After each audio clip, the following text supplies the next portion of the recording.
Hello guys! Kamusta ang inyong mga babies? Ayan, mga survivor pa rin ba sila?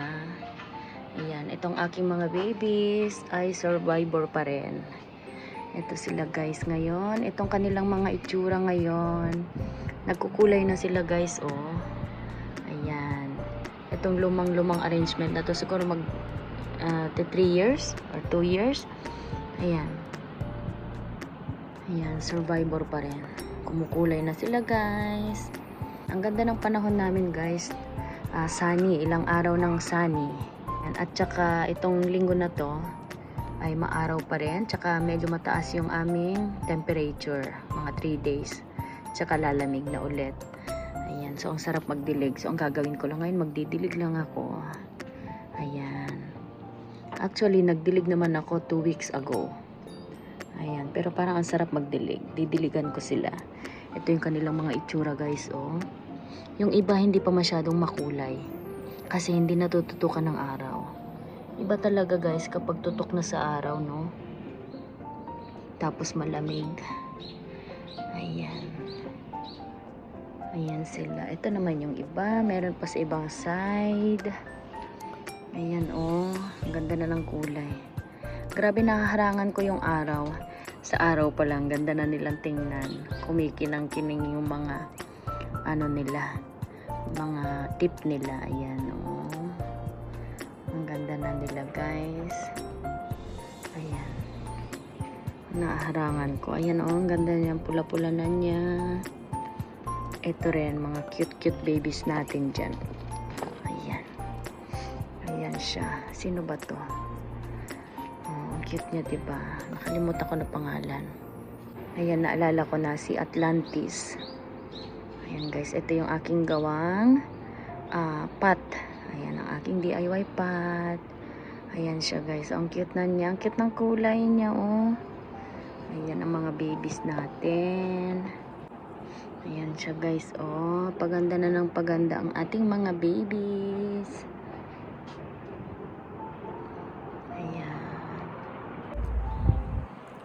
Ayan si ano guys, oh, si Malon na propagation lang yan, leaf propagation lang yan guys.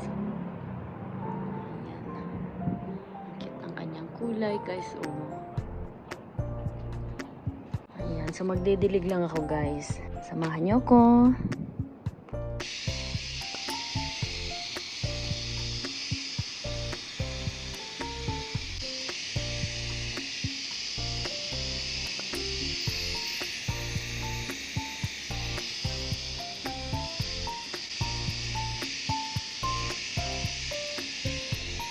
Actually guys, kapag nagdidilig talaga ako is inisa-isa ko sila. Kaya lang, sa sobrang dami na nila, hindi ko na sila kaya. Inaabot ako ng 2 oras kapag inisa-isa ko sila. Kaya ang ginamit ko ngayon is, ayan, shower.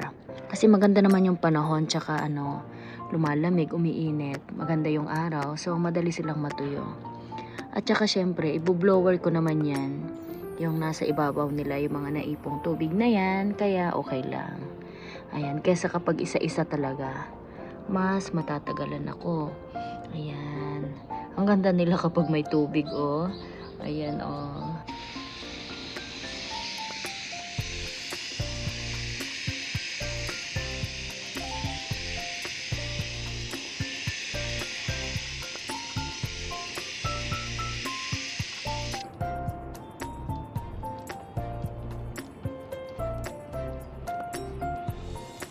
So, tapos na tayo sa kabilang side. Dito naman tayo.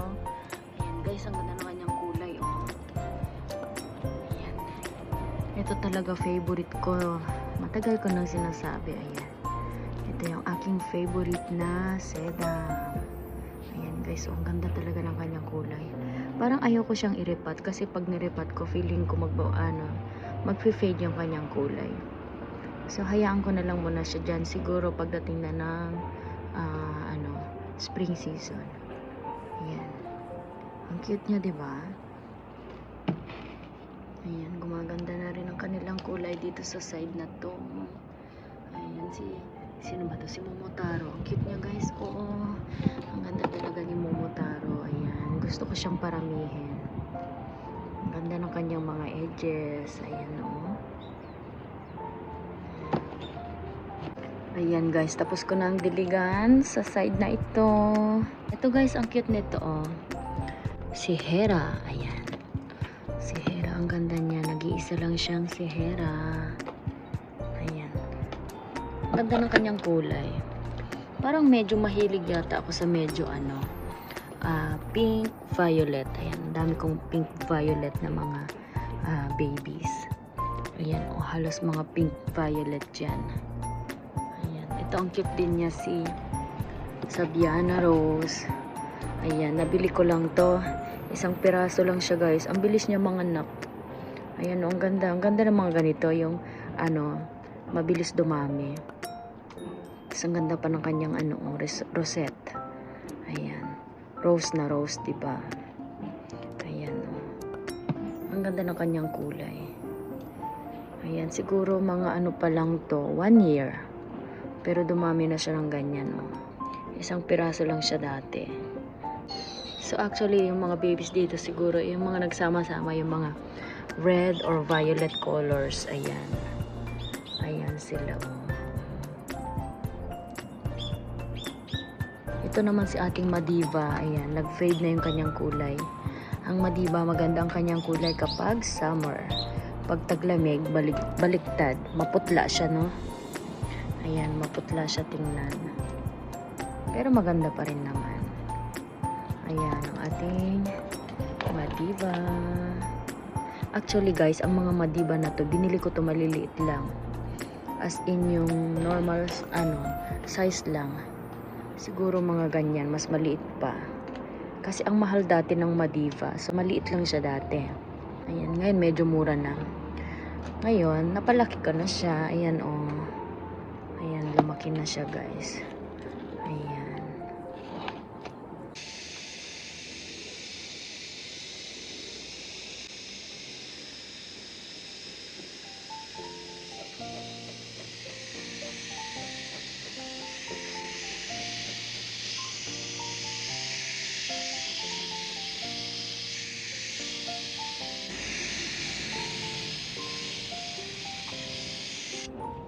Ayan, andito naman yung ating mga propagations guys. Ito yung ating propagation ng prism. Ayan guys, dumami na siya oh. At marami na rin tayong naipamigay. Yan. Ayan. Ito sila guys oh. Mga 1 year propagation yan. 1 year and a half.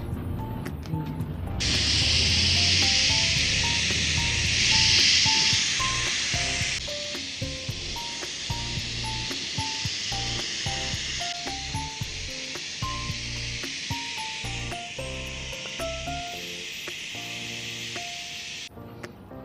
Ito guys, tingnan nyo guys oh. Ito si Nikisana. Propagation lang din yan guys.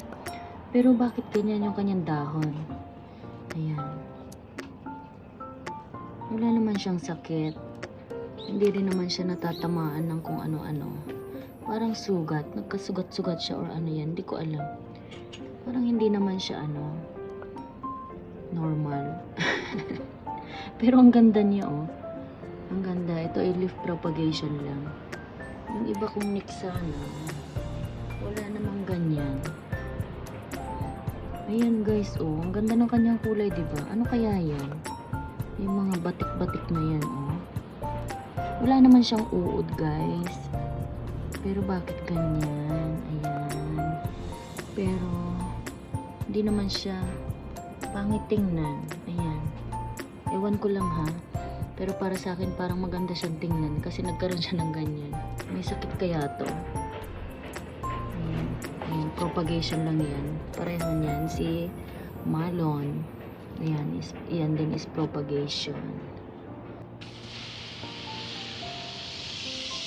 Ayan, dito naman tayo. O diba guys, kapag inisa-isa ko, Diyos ko, inaabot talaga ako ng 2 oras. Dito naman tayo sa side na ito. Ito naman si Cinnamon. Guys, ang ganda-ganda. Ang ganda ni Cinnamon. Itong isang favorite ko ngayon.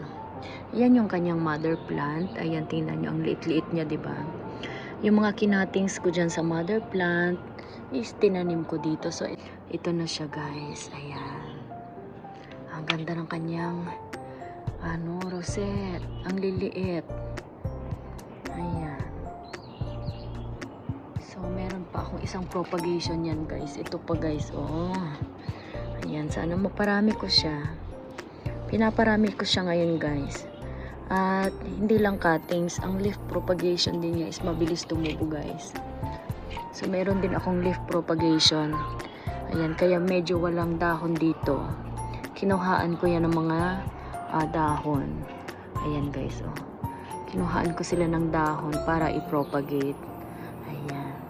Papakita ko sa inyo. Ayan. Ito, guys, yung kanyang leaf propagation. Mabilis din tumubo, guys. Ito siguro mga inano ko lang dyan 3 weeks ago. Ayan na siya. So, meron pa akong isang pot nito. Oh, so, siguro pagdating ng spring season, ayan, malaki na yan. Ito siya, guys. Oh, ang daling paramihin yan. Ang ganda niya. Diba? Ang cute-cute niya, oh. Akala ko nga mamamatay yan dati. Actually, ito, guys. Nakuha ko na yung kanyang kilite. Kasi nung una, yan, namatay. Kasi dilig ako ng dilig, tapos summer. Tapos pag summer pala, ayaw niya nadidiligan. Ayan. Kahit pabayaan mo lang siya, okay lang.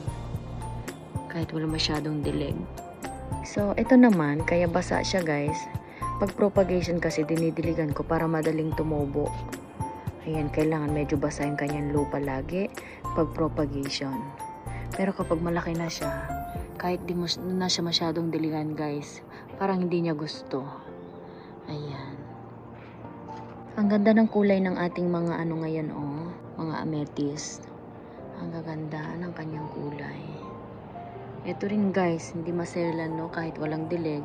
Survivor ang mga amethyst kahit walang dilig.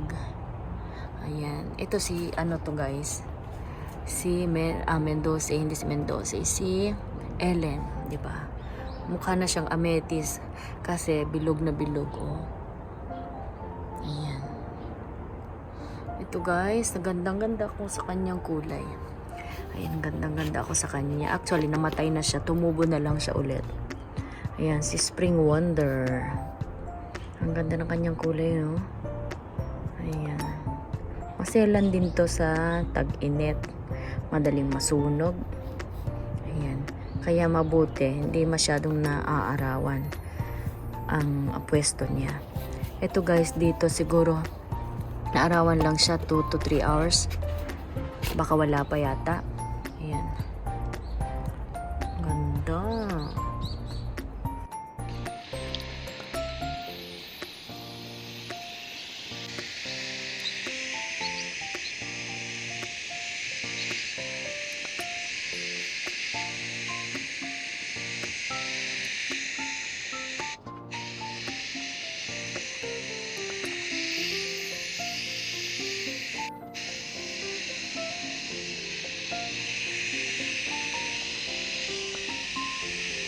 Ayan, dito naman tayo sa ating mga hanging pot.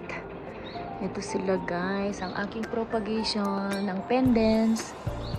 Ayan. Ayan, ang ganda nito, guys. Ang laki-laki na niya. Oh, si Hakuho. Hakuho. Ayan. Ayan. Bago lang nating babies ito. Ito si Banana. Ano pangalan niya? Banana Pretty. Ayan, pretty siya, guys. Diba? Ayan. Ito naman si ating String of Hearts. Napakahaba na niya, guys. Tingnan nyo, guys, oh. Ayan. So, hindi ko alam ang gagawin ko sa kanya. Ang haba-haba na niya, oh. Ayan. So, ang gagawin ko siguro maglalagay ako ng isang pot dyan, ng hanging pot. Tsaka ko dun ko siya ipupulupot. Ayoko kasi magputol kasi actually ito, guys, madali siyang kumapit sa lupa pag mainit, tag-init, taglamig ngayon. So, hindi ko na lang siya puputulin. Iikot ko na lang siya sa isang pot na may soil. Ayan.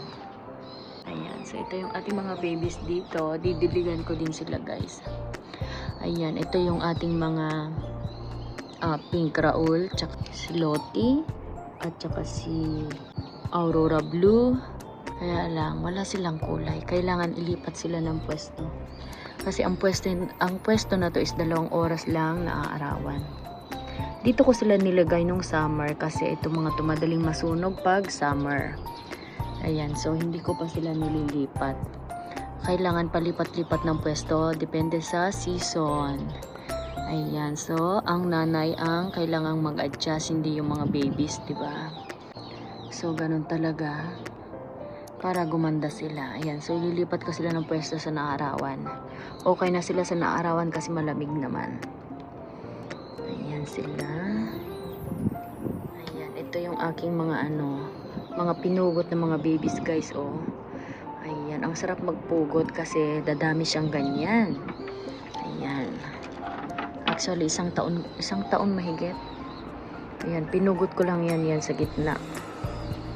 Ayan. Ito na yung kanyang binigay na babies. Diba? Ito na siya. Ayan, ang sarap magpugot pag ganyan. Ayan. Ayan, ngayon naman ay i-blower ko sila. Kasi ayan, oh, para hindi masunog kasi tutok sila sa araw, guys. So umpisahan ko dito sa taas.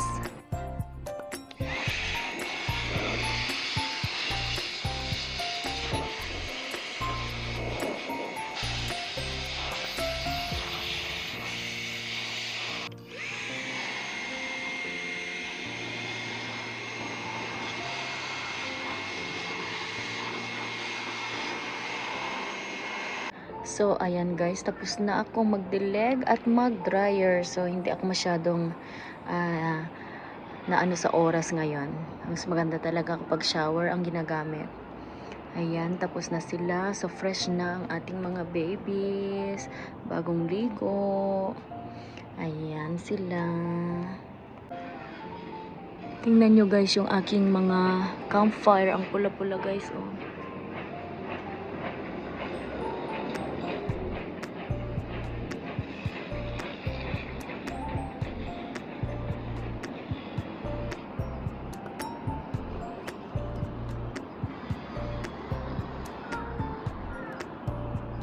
Ayan, ang pula nila, 'di ba?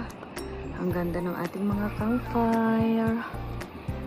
Ayan lang guys ang ating video for today. Ayan, ang sarap na nilang tingnan. So, ayan. See you when I see you again. Goodbye.